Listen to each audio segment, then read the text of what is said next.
Ndabaramukije abandi ndabahaye mwiriwe bivanye naho muherereye niteka n'umunezero ntangere byo gusubira kubana namwe mwe banywanyi mukurikira iyi mbonesha kure yacu ari no yanyu Shiramatsiko TV nimbonesha kure imwe rudende dushikiriza inkuru n'ibiganiro utaronka ahandi. Uyu numwanya w'amakuru agezwe ko ari kuvugwa ngaha mu gihugu c'u Burundi, aho ino mbonesha kure yacu ari no yanyu Shiramatsiko TV ibategurira amakuru ahambaye cyane abari kuvugwa mu bisata bitandukanye, aho twibanda cyane ku makuru abari kuvugwa ku gateka kazina muntu, abari kuvugwa mu butungane, abari kuvugwa mu cibano, abari kuvugwa ku mbuga ngurukana bumenyi, abari kuvugwa muri politike ndetse n'andi yose mutamenye mwaranyegejwe turatohoza amaze tukabashikiriza ido nido. Tubazaniye amakuru ahambaye cyane kandi adahumuriza ari kuvugwa ngaha mu gihugu c'u Burundi, aho abategetsi b'u Burundi kubera ubegito bwabo batumye Dinamo iva mu irushanwa, kandi bikaba byakozwe n'abategetsi bakomeye cyane bakomoka mu mugambwe uri ku butegetsi CNDD-FDD. Amakuru yari yatanguye guherekanwa ku munsi w'ejo yavugaga ko ibintu byamaze kugenda neza, ko Perezida Evariste Ndayishimiye yemeye ko abakinyi b'u Burundi babandanya irushanwa bambaye Visit Rwanda, ariko icyatangaje abarundi batari bake kandi kikabashavuza nuko ku munsi wa none byamenyekanye neza ko hari umutegetsi ukomeye cyane witambitse iyo ngingo y'umukuru w'igihugu, bituma Dinamo yirukanwa mu irushanwa kandi ikaba igiye no guhanwa ku buryo bukomeye cyane. Amakuru adushikira akavuga ko byose byagizwemwo uruhara n'umunyamabanga mukuru w'umugambwe ku butegetsi Reveriyano Ndikuriyo, ibyahise bishimangira ko Perezida Evariste Ndayishimiye atari we utwara igihugu by'ukuri, ahubwo ko nawe ari nk'igishusho, ahubwo ko ari gukoreshwa n'abandi bategetsi. Akaba rero mpamvu igihugu c'u Burundi kiri mu kavuyo gakomeye cyane muri no minsi. Turaza kubigaruka ko mu idonido ry'amakuru, aho tuza kubabwira byinshi bihambaye cyane mutigeze mumenya byariko birabera mu butegetsi. Tuza no kubabwira amakuru ahambaye cyane ari kuvugwa muri seneri, aho umushinga amateka Agatho Rwasa amakuru adushikira avuga ko yamaze guhunga igihugu, yaba yamaze kugera mu Bubiligi, aho yaba yahungiye igihugu, aho amakuru yandi aza avuga ko byanze bikunze Agatho Rwasa agomba gutanguza ikirobeli amaze akabohoza Burundi biciye mu ntambara, kuko abona neza ko muri demokarasi bitazigera bikunda, kuko CNDD-FDD iri gukora ibishoboka byose kugira ngo ifute demokarasi ku butaka bw'u Burundi. Kubona ikuriyeho seneri ku buryo bugaragara ikaba imaze kuyisambura ni ibintu byerekana neza ko umugambwe uri ku butegetsi CNDD-FDD udakeneye demokarasi. Akaba ariyo mpamvu umushinga amateka Agatho Rwasa yaba yahunze igihugu, aho amakuru adushikira avuga ko yaba ari mu Bubiligi, ariko hakaba hari abantu yohereje mu bihugu bibanyi bariko baratororokanya abarwanyi kugira ngo bahite batanguza ikirobeli gikomeye cyane, dore ko abarundi benshi bavuga ko aho Agatho Rwasa hose azajya bazamukurikira. Byose nyine nabyo rukabibateguriye tugiye kubashikiriza mu idonido ry'amakuru. Wecu ubusabwa nta kindi, niba ukunda amakuru n'ibiganiro tudahwema gucisha kuri uno muyoboro wa YouTube, usabwa gukanda kuri sabone canke subscribe kugira ngo ko dushizeho amakuru n'ibiganiro bene nk'ibi ujye uba uwa mbere mu gushikirwa nabyo. Apotre Jean Paul Manirakiza ararangije urugendo rwa Dinamo BBC muri Afurika y'Epfo. Ejo haheze inyuma y'umutaga umunezero n'icizere byari byagarutse muri Dinamo BBC n'abakunzi bayo. Ku mugoroba byari biryoshe rwose. Bamwe mu bakinyi bayo n'abakunzi bari i Buraya bariko barategura gufata indege baja i Pretoria. Inkuru yari yamaze kukwira hose no mu binyamakuru mpuzamakungu nka BBC na VOA. Dinamo BBC yari yemerewe gukina inkino zisigaye yambaye Visit Rwanda. Amakuru akavuga ko byose byari byemewe na Perezida Evariste Ndayishimiye. Niho bugorobye hatangura ibyandiko zitandukanye zidahumuriza. Ikiriho Aprienari mu mazina yandi. Ijoro ryiteye ubutumwa bushikira Dinamo BBC ikete rya Apotre Jean Paul Manirakiza. Muramenyeshejwe ko wabahaye uruhusha rwo gukina mwambaye Visit Rwanda ko atari FEPABU. nimba mudashobora gukina mwambaye umwambaro wanyu, nimba mudashobora gukina mwafutse Visit Rwanda nk'uko mwabikoze ubwa mbere, nimwitahire rwose nimwitahire. Igihugu gitwarwa nande? Kino gihugu gitwarirwa hehe koko kabenshi bibajije aho gitwarirwa mu gihe Perezida Evariste Ndayishimiye yari yamaze kwemera ko bakina bambaye Visit Rwanda. Jean Paul Manirakiza arazwi ko arazi ko ari mu kwaha kwa Reveriyano Ndikuriyo, benshi bakanemeza ko Reveriyano Ndikuriyo ari we wabagize uruhara rukomeye cyane mu kwerekana ko Perezida Evariste Ndayishimiye ataco avuze, yoba ari we ategetse ibyiwe inyuma y'umukuru w'igihugu.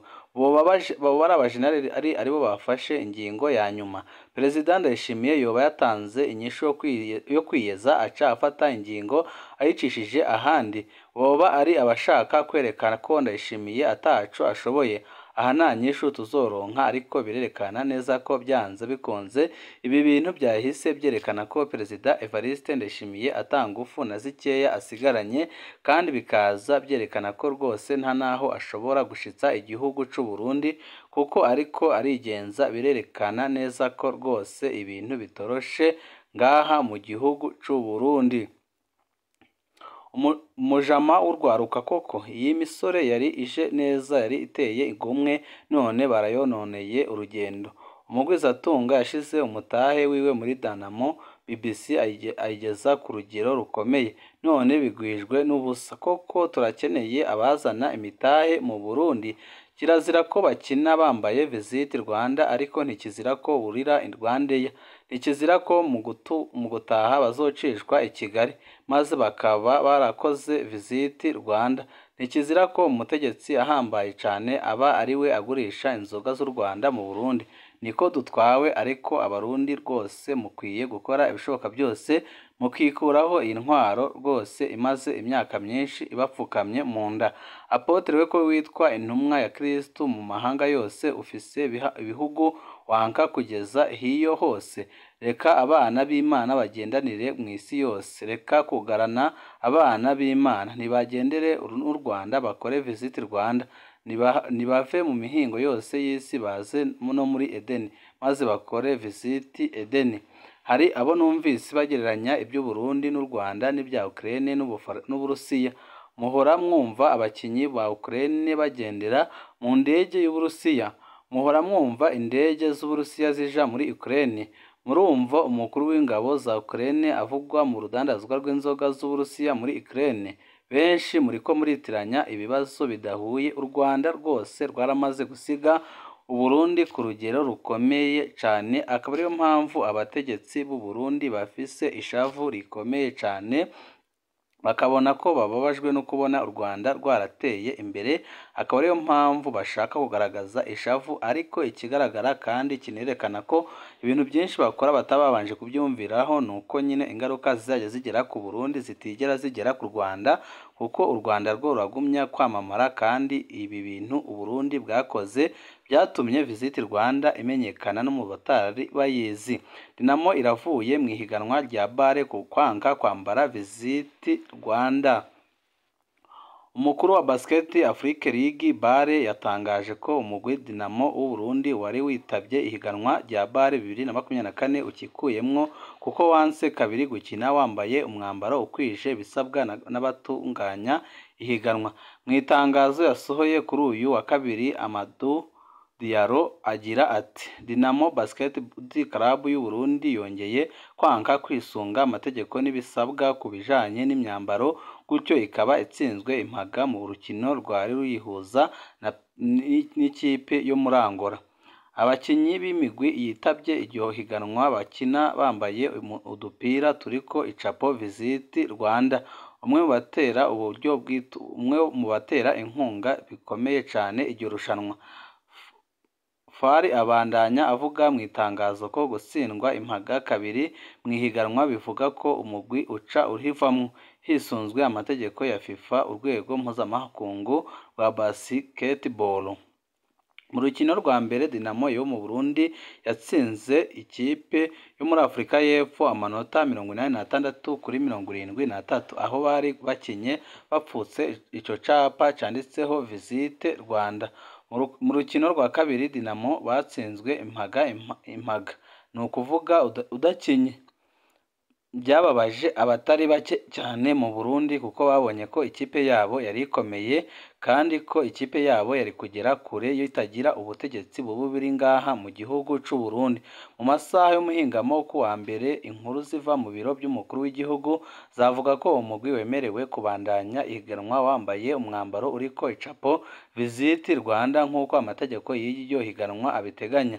Urukino rugira gatatu rwari kuba kuri uyu munsi ku wa kabiri, kandi umugwi Dinamo ejo wiriwe uritegura uranitaba inama y'ubuhinga ibuza ababiteguriye gukina.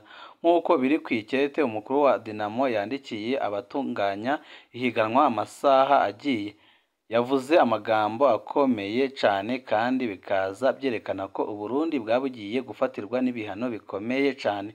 Ku munsi wo kuwa mbere hari habaye imikebukano yabekwa n'ico kibazo ca Dinamo. Amakuru atwahawe n'umutegetsi mu biro by'umukuru w'igihugu atashimye ko umwidondoro wiwe uja ahabona yemeza ko Dinamo yemerewe kubandanya ayo mahiganwa. Ayo makuru yemezwa kandi n'abarongoye iyindi mirwi ya basket mu Burundi, ariko ibyatangaje abatari bake ni uko birangiye nyine Perezida Evariste Ndayishimiye rwose agaragaje ko atajambo agifise ngaha mu gihugu cy'u Burundi, kandi agaragaje ko atariwe utwara igihugu cy'u Burundi by'ukuri, kuko ibi byose birerekana neza nyine ko atangufu afise mu gihugu cy'u Burundi. Twari twababwiye ko ibintu bitoroshe, ako umushingamateka Agatho Rwasa yaba yasohotse igihugu akaba yahungiye mu Bubiligi, ariko amakuru adushikira akavuga ko mu bihugu bibanye haba harimwo abari gukorana nawe bya hafi kugira ngo batanguze ikirobeli, kandi ikirobeli kizaba gikomeye cyane. Ibibera muri seneri ni urudubi. Agatho Rwasa yahunze igihugu. Mu gihe Agatho Rwasa na Nestor Girukishaka bariko baragwanira uburongozi bw'umugambwe, abagize ubuyobozi bwa seneri ntibahavuga rumwe ku ikoraniro rukokoma ryabereye i Ngozi. Abashigikiye Agatho Rwasa bavuga ko iyo nama itahamagajwe mu buryo bukurikije amategeko, ndetse ko n'abayimenye ku munota wa nyuma ko igomba kuba baje ariko bakabangira kwinjira. Nayo Nestor Girukishaka nk'uwatowe muri iryo koraniro ngo asubirire Agatho Rwasa ku burongozi bwa seneri, avuga ko inama yateguwe hakurikijwe amategeko, ko abayoboke barebwa n'iyo nama bari batumiwe, kandi amakuru ava Igitega akemeza ko abaje ari imbonerakure zari zambitswe umwambaro wa seneri. Ariko Rwasa Agatho wewe ngo ntiyemera ko hariko ikoraniro kaminuza ryabaye, kuko ngo nta burenganzira bwo kurituma ko abo bari bafise. Akavuga ko ibyabaye ari ukwidagadira, kandi ko ari amakosa akomeye cyane ngo kuko inzego zahahora arizo zibandanya amabanga yazo. Ibyo biruko mu gihe Agatho Rwasa atakibarizwa ku butaka bw'u Burundi. Bamwe bakavuga ko yaba yahunze igihugu yerekeza mu Bubiligi, mu gihe abandi nabo bavuga ko yoba yerekeje muri kimwe mu bihugu byo mu karere u Burundi buherereyemo, aho ngo yaba ari gukusanya abarwanyi kugira ngo atangize ikirobeli, amaze azafate ubutegetsi akoresheje inkoho, kuko abona ko demokarasi yo idashobora gukunda mu gihe CNDD-FDD igitwara igihugu.